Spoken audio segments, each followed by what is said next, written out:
Iran imesema kuwa uwepo wa majeshi ya Marekani katika eneo la Ghuba ya Uajemi ndio chanzo kikuu cha ukosefu wa usalama, migawanyiko na kuongezeka kwa mvutano wa kisiasa na kijeshi katika Mashariki ya Kati. Tehran imesema badala ya vikosi hivyo kuleta utulivu, vimeendelea kuchochea migogoro, kuongeza hali ya kutoaminiana miongoni mwa mataifa ya eneo hilo na kuifanya Ghuba kuwa kitovu cha mivutano ya mara kwa mara inayohatarisha amani na biashara ya kimataifa. Kauli hiyo imetolewa kupitia taarifa ya Wizara ya Mambo ya Nje ya Iran, ambayo pia ilikosoa vikali tamko la pamoja lililotolewa na Marekani pamoja na Baraza la Ushirikiano la Nchi za Ghuba. Iran ilieleza kuwa tamko hilo lina misimamo ya kuingilia masuala ya ndani ya nchi nyingine, halina uwajibikaji na linaweza kuchochea hali ya sintofahamu katika eneo ambalo tayari limekumbwa na migogoro kwa muda mrefu. Kwa mujibu wa Tehran, Marekani imeendelea kutumia uwepo wake wa kijeshi kama njia ya kuimarisha ushawishi wake wa kisiasa na kijeshi katika Ghuba ya Uajemi, jambo ambalo Iran inaamini linazuia mataifa ya eneo hilo kujenga mfumo wa pamoja wa usalama unaotegemea ushirikiano wa kikanda badala ya nguvu za nje.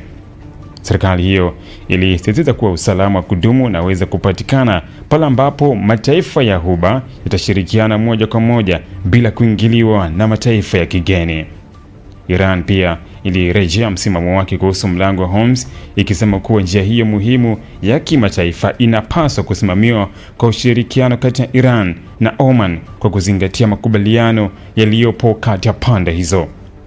Tehran imekuwa ikieleza mara kwa mara kuwa nchi zinazopakana na Ghuba zina uwezo wa kuhakikisha usalama wa njia hiyo bila kutegemea uwepo wa vikosi vya kigeni. Mlango wa Hormuz ni miongoni mwa njia muhimu zaidi za usafirishaji wa mafuta na gesi duniani, ambapo sehemu kubwa ya mafuta yanayosafirishwa kutoka Mashariki ya Kati kwenda masoko ya Asia, Ulaya na maeneo mengine kupitia katika njia hiyo nyembamba ya bahari. Kutokana na umuhimu wake kwa uchumi wa dunia, tukio lolote la kijeshi au mvutano katika eneo hilo huongeza hofu ya kuvurugika kwa usafirishaji wa nishati na kusababisha kuyumba kwa bei za mafuta katika soko la kimataifa. Kauli ya Iran inakuja kwenye kipindi ambacho mvutano kati ya Tehran na Washington bado unaendelea licha ya kuwepo kwa juhudi za kidiplomasia za kupunguza migogoro.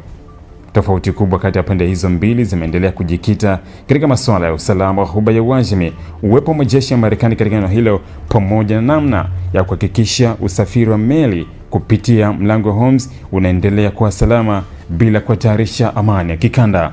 Serikali ya Iran imehitimisha kwa kusema kuwa suluhisho la kudumu kwa usalama wa Ghuba ya Uajemi halitapatikana kupitia kuongezeka kwa vikosi vya kigeni, bali kupitia mazungumzo, ushirikiano wa kikanda na kuheshimu mamlaka ya maeneo hayo katika kusimamia usalama wa bahari zao. Ili kuwa mwanafamilia bora wa Global TV, usisahau kusubscribe, like, kushare na kucomment. Baada ya kusubscribe, bonyeza alama ya kengele ili kupata taarifa kwa kila video inayopanda Global TV Online.